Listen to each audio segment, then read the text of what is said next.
Alhamdulillahi nahmaduhu wa nasta'inuhu wa nastaghfiruhu wa na'udzu billahi min shururi anfusina wa min sayyiati a'malina. May yahdihillahu fala mudilla lahu wa may yudlilhu fala hadiya lahu. Asyhadu an la ilaha illallah wahdahu la syarika lahu. Lahul mulku wa lahul hamdu yuhyi wa yumitu wa huwa ala kulli syai'in qadir. Wa asyhadu anna Muhammadan abduhu wa rasuluh la nabiyya ba'da. Allahumma fasholli wa sallim wa barik ala hadzal nabiyil karim wa ala alihi wa ashabihi wa man tabi'ahum ila yaumiddin. Amma ba'du, fa ya ayyuhal hadirun, usikum wa iyaya bittaqwallah faqad fazal muttaqun. Qala Allah Ta'ala fil Qur'anil Karim, a'udzu billahi minasy syaithanir rajim. Bismillahirrahmanirrahim. Ulaika alladzina ishtaraw ad-dhalalata bil huda fama rabihat tijaratuhum wa ma kanu muhtadin. Shadaqallahul azim. Aku berlindung kepada Allah dari godaan syaitan yang terkutuk, dengan nama Allah yang Maha Pengasih lagi Maha Penyayang. Mereka itulah orang-orang yang telah membeli kesesatan dengan petunjuk, maka tidaklah beruntung perdagangan mereka dan mereka tidak mendapat petunjuk. Maha benar Allah dengan segala firman-Nya. Surah Al-Baqarah ayat 16. Bapak-bapak, saudara-saudara kaum muslimin, jamaah Jumat rahimakumullah. Syukur alhamdulillah kita ucapkan kepada Allah Subhanahu wa taala atas segala limpahan rahmat dan karunia-Nya kepada kita. Salawat dan salam kita mohonkan kepada Allah, semoga disampaikan kepada Nabi besar kita, yakni Nabi Muhammad SAW. Hadirin kaum muslimin, jemaah Jumat rahimakumullah. Di dalam Al-Quran Allah menyampaikan pesan-pesannya dengan bermacam cara. Di antaranya adalah melalui tamsilan, melalui perumpamaan. Di antara tamsilan-tamsilan yang ada dalam Quran ditemukan pada ayat yang kita bacakan tadi. Ulaikal ladzina istarawud dhalalata bil huda. Mereka itulah orang-orang yang telah membeli kesesatan dengan petunjuk. Hadirin kaum muslimin, kalau sekiranya kita membeli suatu barang, misalnya membeli beras, kita membelinya itu biasanya dengan uang. Yang dapat oleh kita adalah beras, sedangkan yang pergi dari kita adalah uang. Beras itu dapat oleh kita, tetapi untuk mendapatkan beras itu adalah uang seharga beras itu. Di sini Allah memberikan gambaran mereka itu membeli kesesatan dengan petunjuk. Berarti yang dapat oleh dia adalah kesesatan. Untuk mendapatkan kesesatan, alat belinya adalah petunjuk. Hadirin kaum muslimin, kalau kita lihat lebih dalam lagi, yang petunjuk itu apa? Sebetulnya banyak itu petunjuk itu. Akal petunjuk, panca indera petunjuk, alam semesta ini, kejadian-kejadian di alam semesta ini petunjuk. Tapi dalam ayat ini yang petunjuk itu adalah Al-Quran dan Nabi. Al-Quran dan Nabi adalah petunjuk yang sangat berharga. Nah, ketika diberikan kepada mereka petunjuk, diberikan kepada mereka Al-Quran melalui Nabi, maka Nabi dan Al-Quran itu dimodalkannya untuk membeli kesesatan. Untuk itu lebih dalam lagi adalah seharusnya orang-orang yang dekat dengan Nabi itulah keluarganya, karib dan kerabatnya, teman sejawatnya, dialah orang-orang yang seharusnya pertama kali mendapat petunjuk itu. Allah angkat keluarga mereka untuk jadi nabi. Allah angkat orang-orang yang berada di tengah-tengah mereka untuk jadi nabi. Allah turunkan Al-Quran kepada nabi itu. Kalau pada Nabi Muhammad, kalau Nabi Musa adalah Taurat, Nabi Isa adalah Injil, Nabi Daud adalah Zabur. Ini kepada Nabi Muhammad misalnya diberikan Al-Quran. Tapi Al-Quran dan Nabi itu dimodalkan oleh orang-orang sekitarnya untuk membeli kesesatan. Artinya apa? Sebahagian dari keluarga Nabi, orang-orang yang dekat dengan Nabi, orang-orang yang segenerasi dengan Nabi, itu menerima menyambut Nabi Muhammad itu. Dia ikuti, seperti halnya Abu Bakar, Umar bin Khattab, Abdurrahman bin Auf, dan lain sebagainya. Tapi berapa banyak pula di antara sukunya, orang-orang yang segenerasi dengannya, yang justru menentang Muhammad, menentang Nabi Muhammad, memperolok-olokkan Al-Quran. Ada yang mengatakan Al-Quran itu syair, ada yang mengatakan Nabi Muhammad itu gila, ada yang mengatakan segala sesuatu ini adalah main-mainan saja. Padahal dia diberikan modal oleh Allah. Ditunjuk orang-orang yang dekat dengan orang itu, diangkat jadi nabi, diberikan Al-Quran. Seharusnya mereka semuanya mendapat petunjuk itu. Tetapi karena sebahagian menerimanya lalu dapat petunjuk, dan sebagian justru dimodalkannya untuk mendapatkan kesesatan. Akhirnya apa? Dia menjadi orang-orang penantang Nabi. Dia menjadi orang-orang yang memperolok-olokkan Nabi. Maka itu disebut fama robihat tijaratuhum, maka tidaklah beruntung perdagangan mereka. Wa makanu muhtadin, dan mereka tidak mendapat petunjuk. Kenapa mereka tidak dapat petunjuk? Padahal yang jadi nabi itu orang yang dekat dengan rumahnya. Padahal yang jadi nabi itu adalah sanak keluarganya. Padahal yang jadi nabi itu keponakannya. Kenapa dia tidak dapat petunjuk?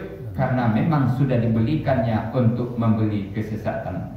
Hadirin kaum muslimin jamaah Jumat rahimakumullah. Ini bisa kita buatkan lagi ilustrasi atau analog dalam kehidupan kita sekarang ini. Misalnya ada orang tua yang demikian sayang kepada anaknya, supaya anaknya mendapat usaha, supaya anaknya hidupnya makmur. Dan ada anak itu yang diberikan oleh orang tuanya uang, misalnya 500 juta. Untuk apa ini? Untuk berdagang. Ini sebahagiannya untuk mengontrak toko. Ini sebahagiannya untuk membeli barang yang akan diperdagangkan dan lain sebagainya. Ini untuk menggaji karyawan. Diberilah oleh orang tuanya 500 juta. Tujuan orang tua supaya anaknya dapat usaha, supaya anaknya sejahtera dan makmur, supaya anaknya punya lapangan pekerjaan. Tetapi oleh anaknya tadi, setelah diterima uang 500 juta ini, dipergunakannya untuk yang lain.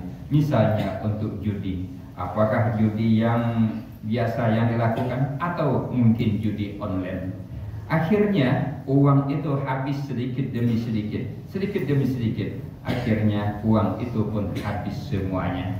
Yang perdagangan tadi tidak jadi dibuka, sedangkan uangnya sudah habis untuk judi. Nah, maka tidaklah beruntung perdagangan mereka. Kenapa? Modal yang diberikan oleh orang tuanya tadi untuk berdagang dipergunakannya untuk berjudi. Akhirnya habislah uang yang telah diberikan oleh orang tuanya. Betapa dia sebetulnya sudah menyalahgunakan uang yang diberikan oleh orang tuanya. Begitu juga sebenarnya dengan Allah memberikan Al-Quran ini kepada kita. Ini adalah modal besar. Ini adalah petunjuk untuk keselamatan dunia akhirat, untuk kebahagiaan lahir dan batin. Dengan Al-Quran itu kita menjadi maju secara pribadi, secara berkeluarga, secara bermasyarakat, bahkan secara berbangsa dan bernegara. Oleh Nabi Muhammad, Al-Quran itu dengan para sahabat betul-betul dijadikan petunjuk. Ujungnya apa? Diri mereka menjadi diri-diri yang soleh dan soleha. Keluarga mereka menjadi keluarga-keluarga sakinah. Negeri mereka menjadi negeri-negeri yang baldatun thayyibatun wa rabbun ghafur. dan mereka menjadi khairu ummah, sebaik-baik umat. Ujungnya adalah hadirin di dunia dua kekuasaan besar timur dan barat. Kekuasaan adidaya sebelah timurnya, sebelah timur dan barat, Persia di sebelah timur, Romawi di sebelah barat. Kedua kekuasaan besar itu tunduk kepada Islam. Aturan-aturan yang dibuat untuk bermasyarakat dalam Islam mereka mengikuti, mereka mematuhi. Kekuasaan besar timur dan barat, umat Islam belum seberapa di waktu itu, tapi mereka sudah tunduk dan patuh kepada Islam. Kenapa? Karena Nabi Muhammad dan para sahabat menjadikan Al-Quran ini petunjuk, memang betul-betul dipergunakannya untuk mendapatkan petunjuk. Tetapi sekarang bagaimana? Kita umat Islam banyak, mayoritas luar biasa. Tetapi apakah kita menentukan atau ditentukan? Apakah kita mewarnai atau diwarnai? Kenapa kita sampai tidak menentukan, tidak mewarnai, justru diwarnai atau ditentukan? Mungkin disebabkan Al-Quran itu banyak hanya terpampang saja di dinding-dinding masjid. Al-Quran itu hanya terpampang saja di atas meja dan berada dalam laptop, HP dan lain sebagainya. Tapi kita tidak membacanya dengan semaksimal mungkin, tidak mengambil saripati yang ada di dalamnya, sehingga akhirnya kita tidak juga maju-majunya. Dibandingkan kita dengan di zaman Nabi dulu, tentang kesejahteraan sesuai dengan zamannya, kita amat jauh tertinggal. Nabi Muhammad dibandingkan di seluruh dunia di saat itu, orang berkiblat kepada Islam. Kalau ingin lihat kemajuan, lihat kepada umat Islam. Kalau ingin melihat keberuntungan, lihatlah kepada umat Islam yang dipimpin oleh Nabi Muhammad, yang sesudah itu dipimpin oleh Khalifah Rasyidin dan lain sebagainya. Sampai 700 tahun Islam itu memegang peranan di dunia ini. Hadirin kaum muslimin. Nah, sekarang bagaimana? Itulah persoalannya sekarang. Kita memang jumlahnya semakin banyak, masjid besar-besar, Al-Quran dicetak dalam berbagai versi, tetapi sayang tidak kita maksimal untuk menjadikannya sebagai petunjuk. Akhirnya umat Islam seperti ini yang digambarkan oleh Rasul, nanti di akhir zaman umat Islam itu seperti buih di lautan, banyak tapi centang perenang, banyak tapi tidak punya daya dan kekuatan, banyak tapi dihempaskan ke tepian pantai tanpa punya makna dan arti. Hadirin kaum muslimin jamaah Jumat rahimakumullah. Oleh karenanya Al-Quran itu adalah modal yang diberikan oleh Allah kepada kita. Di samping kita diberikan akal, di samping kita diberikan panca indera, kalau kita jadikan Al-Quran itu sebagai petunjuk dengan menggunakan akal dan panca indera, maka umat Islam akan mencapai kemajuan seperti kemajuan yang dicapai di zaman Rasul dulu kalanya. Dan bahkan sekarang ini, di zaman yang serba kemajuan teknologi segala macam, kebenaran Al-Quran sudah bisa dibuktikan oleh orang dalam berbagai bentuk, dalam bentuk sains, dalam bentuk medis dan lain sebagainya. Orang sudah bisa menemukan kebenaran Islam itu. Hadirin kaum muslimin jamaah Jumat rahimakumullah. Oleh karenanya di dalam surah Toha ayat 125 dikatakan, waman a'rado an zikri, dan siapa yang berpaling dari peringatanku, waman a'rado an zikri fa inna lahu ma'isyatan donka, maka dia akan berada dalam kehidupan yang sempit di dunia ini, dalam kehidupan yang sempit. Di akhirat wa nahsaruhu yaumal qiyamati a'ma, dan di akhirat nanti mereka akan dikumpulkan dalam keadaan buta. Hadirin kaum muslimin, bukankah di dunia ini pada umumnya kita sekarang, kita berada di negeri yang merupakan jamrut untayan khatulistiwa. Sumber daya alam yang ada pada orang lain kita ada. Kalau orang lain punya minyak gas, kita punya minyak dan gas itu. Kalau orang lain punya emas, timah, nikel, kita punya emas, timah, dan nikel itu. Kalau orang lain berbicara tentang sarang burung layang-layang, kita punya sarang burung layang-layang di berbagai tempat. Tetapi kehidupan kita kadang seperti ayam bertelur di atas padi, mati kelaparan. Seperti itik berenang di atas air, mati kehausan. Hadirin kaum muslimin, bukankah ini kesempitan, kehidupan yang sempit? Padahal kita berada di atas untaian jamrut khalistiwa, di atas sumber daya alam yang tidak terkira banyaknya. Tapi disitulah kehidupan masyarakat kita lebih banyak miskin. Hadirin, nanti di akhirat wa nasru yaumal kiamat, dan dihimpun dalam keadaan buta. Alangkah ngerinya kita kalau kita pergi ke suatu negeri, suatu negara, kita pergi ke sana pada negara yang kita belum pernah ke sana. Waktu berangkat kita bisa melihat, kita bisa memandang sekitar kita itu. Jalan-jalan yang kita lalui bisa kita lihat. Kemudian sampai naik pesawat. Nah, sekitar 5 jam menjelang mendarat ke suatu negara yang kita tuju. Tahu-tahu kita buta, teman kita tidak ada, dan kita alangkah repotnya kita, alangkah susahnya kita akan datang suatu tempat yang kita sudah tidak bisa melihat lagi. Betapa kalang kabutnya kita di sana, betapa repot dan susahnya kita di sana. Dan begitu juga lah nanti ketika pergi ke akhirat, ternyata dikumpulkan dalam keadaan buta. Padahal kita baru sekali itu ke akhirat dikumpulkan dalam keadaan buta. Nah, orang ini karena dia buta, dia menyangka dirinya saja yang buta.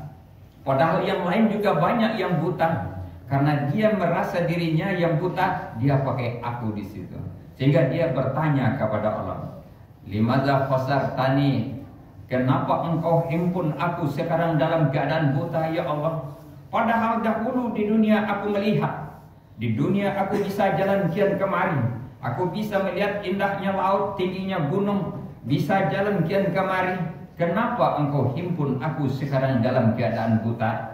Maka Allah menjawab, ya begitulah. Dulu sudah datang ayat-ayatku kepadamu, sudah kuturunkan Al-Quran, tapi kamu berpaling, kamu menjauh, kamu tidak merespon. Maka sekarang pun kamu dihimpun dalam keadaan buta. Betapa ruginya dunia akhirat, karena kita modalkan petunjuk yang diberikan oleh Allah untuk membeli kesesatan atau berpaling dari Al-Quran itu sendiri. Oleh karenanya, mari kita ambil Al-Quran itu sebagai petunjuk yang akan menyelamatkan kita, menerangi hati dan pikiran kita, mencapai kebahagiaan dunia akhirat, keselamatan lahir dan batin.